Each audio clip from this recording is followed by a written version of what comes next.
Good morning, everyone. My name is Sanjay, and I'm excited here today to share insights into a day in the life of a network security engineer. A little bit about me. I have completed my bachelor's degree in Australia, and that's where I started my career too, working for a large ISP provider. This experience over there was phenomenal, I would say, which provided me essentially a strong foundation in networking, which later led me to an opportunity with Fortinet as a cybersecurity engineer in Sydney. So within Fortinet, my work essentially revolves around networking and network security. Um, we help organizations secure their network by implementing a wide range of solutions and mitigating threats. So today I will take you through what a typical day looks like in this role, the challenges which we face, and the skills you need to thrive in this field. So let's dive in.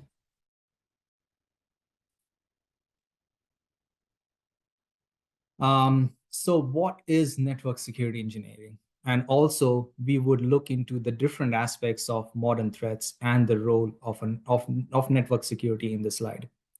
So network security refers to the practice, policies, and technologies used to protect networks from unauthorized access, cyber threats, and data breaches. It involves securing both physical and the virtual infrastructure, ensuring that data or our applications and the systems remains confidential, available, and intact. So you might wonder, what does network security actually mean or do, right? So there are quite a few things over here to look into. It protects our sensitive data from unauthorized access and cyber criminals. So the internet is fully and wide of people who are trying to break into our systems to gain access and to seize confidential information. So that is where the sensitive data part comes into the picture. It also ensures that business continuity remains by preventing downtime from attacks. So for example, let's say that a website which is generating revenue for the business, and it's under a DDoS attack and it goes down, right? So there are so many people who want to pay, who want to sign up, who want to do things like that. The company is absolutely down and it's hammering their revenues. So, so downtime is very critical for companies too. How also we work with mitigating risks posed by malwares, phishing, and insider threats. Network security also involves helping organizations stay compliant with regulations like GDPR, HPIAA, and others. We also safeguard personal privacy, securing user data from being exploited as well. So you might bring in your personal mobiles or laptops and connect to the Wi-Fi in your offices. That also involves us making sure that whenever you browse or go to any websites, your data on the phone, everything remains secure. So think of network security like the locks on your house. A simple lock, you have been you have seen that enough years ago. But today you need motion sensors, you need cameras, you need alarms, and even AI threat detection to stay secure. Now, there is a lot more to network security than only protecting organizations. Network security doesn't just protect individual organization. It protects a critical role in securing the entire digital landscape. So every device from personal smartphones to large-scale data centers relies on network security to prevent cyber threats. There are some of the key aspects when we get into how it does protect your network.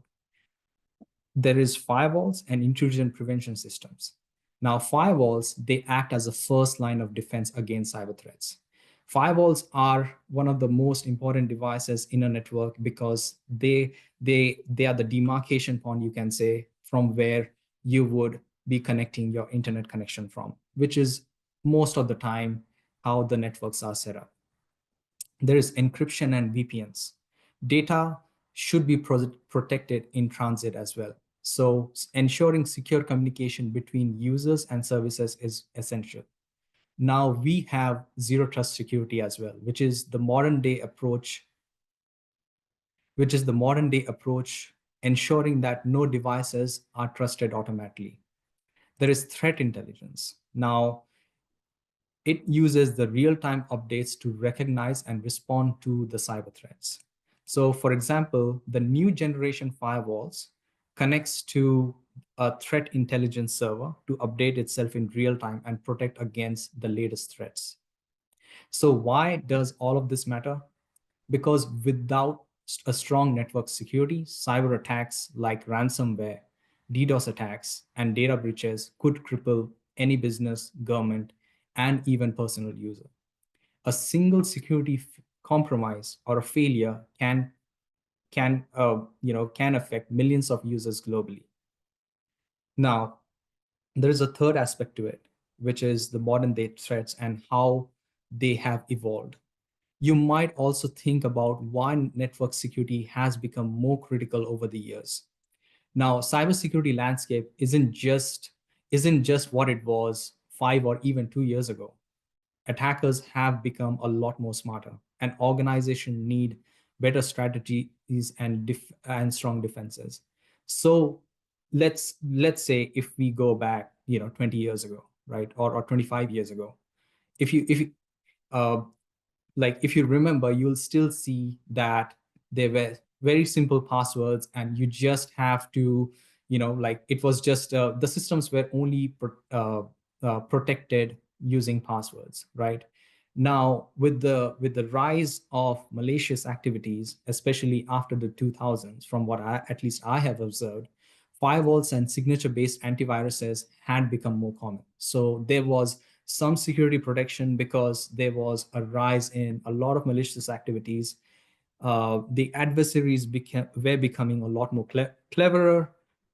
So cyber antiviruses became sort of like a very a normal norm on having them on every computer, and they would just use like a signature based antivirus uh, detection system to see if anything was going on if anything was going on, right?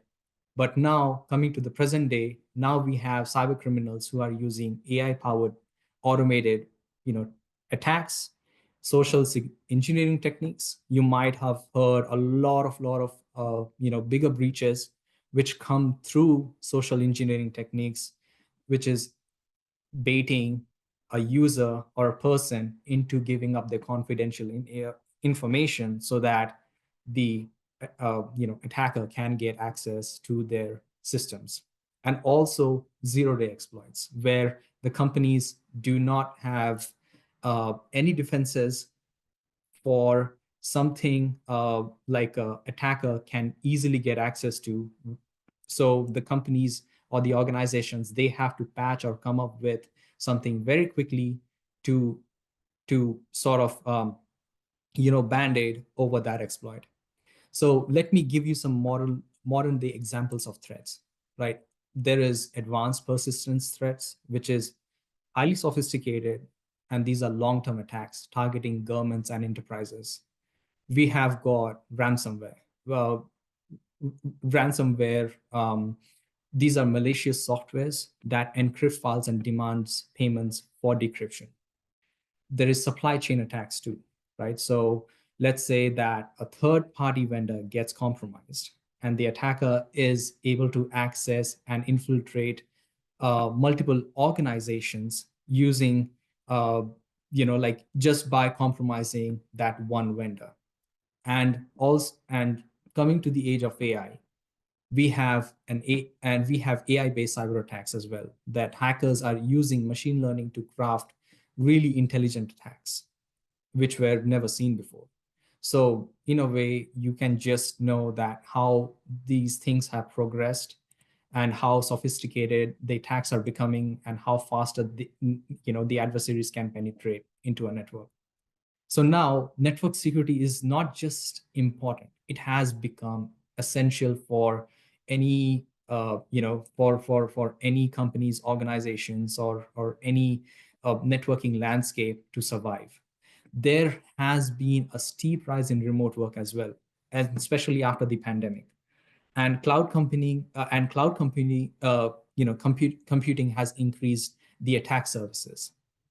IoT devices like our mobiles and laptops and other devices also introduce a lot of vulnerabilities, which also expands the attack vectors, right? So now these days, I think a lot of us are more concerned about how can we protect the IoT devices as well, because if a user gets compromised, there is a very good chance that a lot of the details or organizational details could get compromised from there too.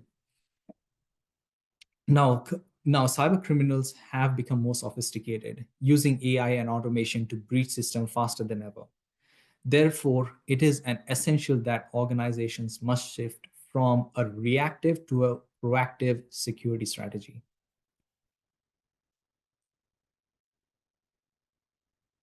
So now we have gotten a good idea on network security and the current landscape. So let's get into my everyday work and what I do. I'm not going to start off by telling you what time I wake up, but instead let's get straight into the key parts of my everyday work. I work for a large network security vendor, device vendor, and most of my day revolves around firewalls. I manage customer accounts, which are assigned to me, where I act as the primary contact for any technical issues related to our security equipments.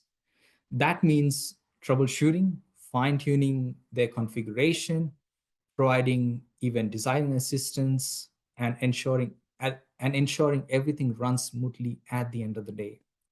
Firewalls are actually one of the most critical devices in a network.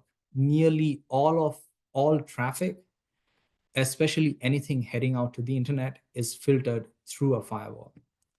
If something goes wrong with it, I can assure you that the entire network can grind to a halt. And trust me, I have seen this happen many times. So in today's world, we have got something called as a next generation firewall, which does more than just traffic control. They come with an integrated security features as well. So you have got antivirus on it, you have got intrusion prevention systems on it, you have got the ability to control the applications on it. So application control is basically detecting and blocking malicious applications. It is actually also used to steer traffic you know uh, out of the firewalls as well. So if you have used SD-WAN or heard of SD-WAN, so application control can be used to steer traffic. Uh, One of the bigger features of the modern firewalls or the next generation firewalls, which I absolutely like, is the deep packet inspection. So now with most of the traffic on the internet is based on HTTPS. So if you were to go to google.com, you'll see like a green lock button right next to where it says https dot colon double slash google.com. So you'll see like that green thing, right? So that means you are connecting to Google on HTTPS, which is secure, and secure means it's encrypted. Now, most of the internet traffic is encrypted. And but how do you scan a traffic which is encrypted, right? So if a user goes to some website where they shouldn't be going to, how can a firewall know that, hey, like this is where he's going to, and I must stop it, or I should scan the traffic which is going through it? So this is where deep packet inspection comes into the picture. It decrypts the packet, it scans the packet inside of the HTTPS connection. Once it scans, it makes sure everything is good. It re-encrypts the packet and it sends to the destination, which is, in this instance, let's call it like a user in the LAN who's trying to browse to the internet. Um, Also, coming to web filtering is used to block malicious websites, but you can also control the access to certain websites as well. Let's say example based on a category, right? So you as a system admin, you have been told that, hey, we are placing a block on gambling websites and firearm websites inside the organization. So web filtering is going to help you do that. And these features rely on real-time threat intelligence updates. So for example, let's say if we consider, FortiGuard services to detect and block threats as they evolved. The firewalls are connected to such services to get the latest updates in real time. So let's say that a firewall, gets connected to to a real-time threat intelligence update. So anytime there is a new update, it just gets straight downloaded by the firewalls and it updates its system.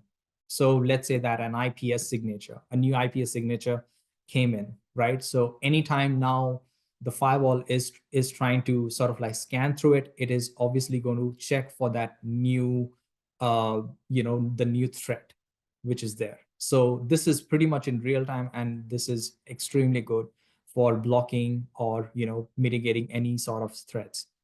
Now, beyond security, firewall also plays role in connectivity as well. So firewalls essentially allow business to securely connect multiple offices through IPsec tunnels. IPsec tunnels, they are really good uh, in terms of how much encryption is there and how sophisticated it is on how your data transfers goes through the internet. So there are different sort of IPsec tunnels, but I'm just going to go with IPsec tunnels in general over here. Also, there is a rise in remote work as well. SSL VPNs provide employees to connect and secure way to access their corporate networks from anywhere, right? So as you know that most of us these days, we do partially or sometimes we do work from home. So the software which is on your computer is it would form a secure connection. So it could be a TLS connection or it could be an SSL VPN connection, right? But for the vendor which I work for, we work over IPsec or SSL VPN connections. So it forms a connection through the internet to a firewall or any other network device it might be, so that you can get access to your company, to your corporate network for doing your job, obviously. Right? But yeah, like at the end of the day, also it is just not my job to just fixing firewalls when it breaks, but also it entails that I ensure that the security policies are up to date within the firewall. We are mitigating threats proactively, and which also helps businesses stay secure without disrupting their daily operations. Another key piece of my work, uh, uh, which uh, uh, which uh, is CVEs, or common vulnerabilities and exposures, right? So CVEs are essentially the vulnerabilities which have been found and they are publicly available. So my job is to also educate and inform the customer about the vulnerability, and also to tell them that what the remediation or the workaround is, right? So we just don't inform them that, hey, there is a vulnerability and look after yourself, but we also give them the solutions around it. So that also plays a big part within my daily work. So you know and one of the other interesting things about being a network security engineer is that no 2 days are ever the same. So there is no fixed routine per se. So every day brings in a new challenge, a new problem to solve, and a new learning opportunity. Some days everything can run smoothly. You might be lucky and you might have the best day, but and there might be In those days, you might just be focusing on, hey, like, troubleshooting, some issues here and there, talking to customers and checking on their firewalls and securing policies, even fine tuning their configuration or helping customers, doing like a new setup or a new configuration deployment. But then there are days where things can break. And when I say break, it can break badly. And that's when the real troubleshooting begins. So let's say a customer reports an issue that isn't that straightforward, right? So there are some issues which could get complex, and like, obviously, it's just not a quick fix. So you really have to work your brain out. So we can't really solve them uh, just by looking at the logs or even running a quick command. But sometimes we need to replicate the exact problem in our lab environment. So we have got labs set up with plenty of devices of different models and different firmwares. That means we have the capability to setting up a network that mirrors the configuration, the same firewall policies or the routing setup or the same security profiles to create the issue in a controlled environment. Once we are able to replicate that, we can break it down and analyze and pinpoint the root cause. And then there are days we come across something unexpected. For example, like a bug in the firmware, right? And this is where our role goes beyond troubleshooting. So we have to document that issue. We have to collect the logs. We have to do packet captures, collect system logs, and send them to our development team so they can analyze and fix that issue for us, right? But it is just not solving today's problems. Also, it is also about staying ahead for what could be there tomorrow. Network security evolves pretty fast, and new threats also emerge on an everyday basis. That means we have to stay up to date with the latest firmwares, security features, and vulnerabilities. This, if a new version of a firewall, firmware, or there is a major security patch is released, we need to understand what has changed so that we can educate the customers as well. How it impacts, like, we have to ensure how it impacts, our firmware, or the configuration with what the customer has, security policies, whether the customer should upgrade or not. So we have to give advices based on that too. So in short, this job always keeps you on your toes. One day you're troubleshooting a complex issue in a customer's network. The next day you're reporting a bug to the dev team. And the day after, you're diving into new security features to stay ahead of the emerging threats. It's dynamic, it's fast-paced, and it's never boring. So coming to the key tools and technologies of what a network security engineer like should have or should know about. So network security engineers, we rely on a range of tools to monitor and protect and analyze logs. Now these tools help us detect threats, respond to incidents too, and ensure that the smooth operation of security infrastructure. So let's break it down, right? So what are the devices? What are the main components other than firewalls, which are there? So firewalls, of course, they are the first line of defense. They do the filtering and the monitoring for us. They enforce the policies for the users. So we get to decide what sort of traffic and who gets to get in or out, right?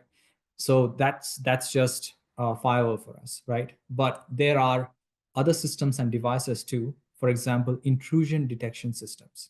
Now, these systems specifically monitor network traffic and detect potential threats. Um, so, uh, so once it detects threats or any malicious activities, it would block it in real time, but also it would generate logs or send a response to the system admin saying that such and such traffic or such and such things were blocked. These are also used to analyze traffic patterns to identify anomalies and attacks too. So now CM solutions, right? So security information and event management. So these are, so this is also like a pretty common and pretty big within the network. So what essentially this does is that it collects and analyzes log from multiple sources, not just one. So they help identify security incidents by correlating data from firewalls, endpoints, and network devices. So as you can see that how good it is, that it is just like a one-stop shop for understanding of what's going on and how it's being, what's going on in your network essentially, right? So CMs provide real-time alerting and compliance reporting too for you. Then there is EDRs, endpoint security tools. Now, endpoint devices and servers, which are often the weakest link in security. Endpoint detection response, or EDRs, solution monitors activity on endpoints to detect malware, ransomware, and other threats. So this is essentially looking at your laptops or your mobiles to check, hey, is there anything going on in your device which can potentially harm the network? There are tools which do which are used for network monitoring, right? For example, we use Wireshark. So Wireshark is to sniff packets from interface from like to analyze packets, right? So for us to analyze packets as network security engineers, we would we would uh, we, we would have to have Wireshark or anything which would get us a packet capture so that we can look into and analyze the behavior of the packets within the network, which is mostly used for troubleshooting or other things too. Then there is NetFlow. So NetFlow is used for monitoring the flow and detecting anomalies in traffic communication. So, these tools are incredibly essential within the network. And by using these tools, we can proactively detect and mitigate threats before they can actually cause any damage. So, as I said before, that these days it is more about the proactive approach than the reactive approach. Now, every organization has different needs, though, that they have different ways to set it up. But these are the fundamental technologies which are used to keep network secure. Now let's come and break down to what does like what skills should a network engineer have? What are the essential skills which are needed to be a good network engineer, right?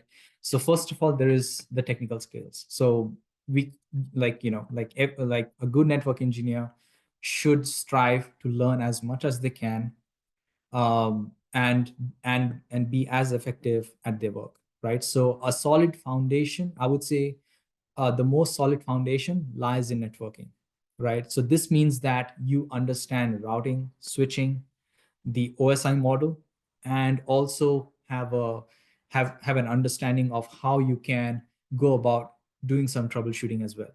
So when dealing with network incidents, you should be able to diagnose issues across different layers, uh, different network layers, which is absolutely crucial.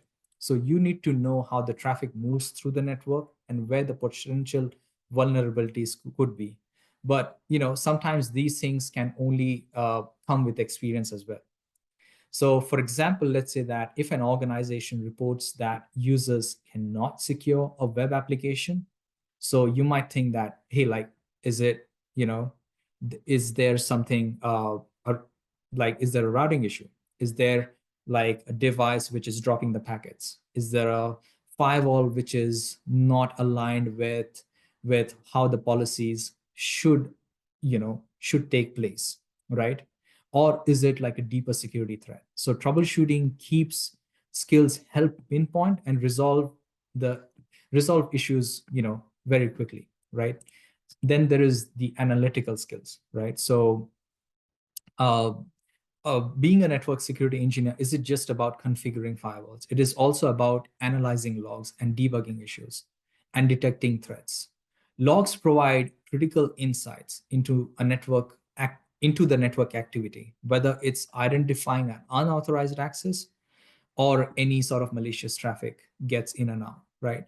So an unusual behavior is also detected, right? But you should be able to look at the logs, analyze them, and know that, hey, like, this is where it's coming from, and what measures you should take in order that it doesn't happen in the future. So for example, let's say that you see multiple fail attempts, like in your logs, you're seeing some really multiple fail attempts. It could be harmless as well. There might be some users who might be punching in the incorrect passwords way too many times, right? But if you see a lot of fail attempts in the hundreds or probably in the thousands as well, and they are coming from different locations globally, that's a brute force attack. Like, strong analytical skills help you over here to detect such patterns early and respond effectively. Soft skills. Now, technical knowledge is one part of your job, but that is not all. Like, you should be an effective communicator. That's what I personally feel like as well, right? Because there could be a lot of high pressure situations where you have to sort of like convey your message of what you're doing and what you see, and and what steps, and like how we are going to get to the end of this, those kind of things, right? So as network security engineers often work in high pressure environments, and communication problem solving are the key. So you might be explaining a security issue to a non-technical executive or collaborating with other IT teams. So a clear and effective communication is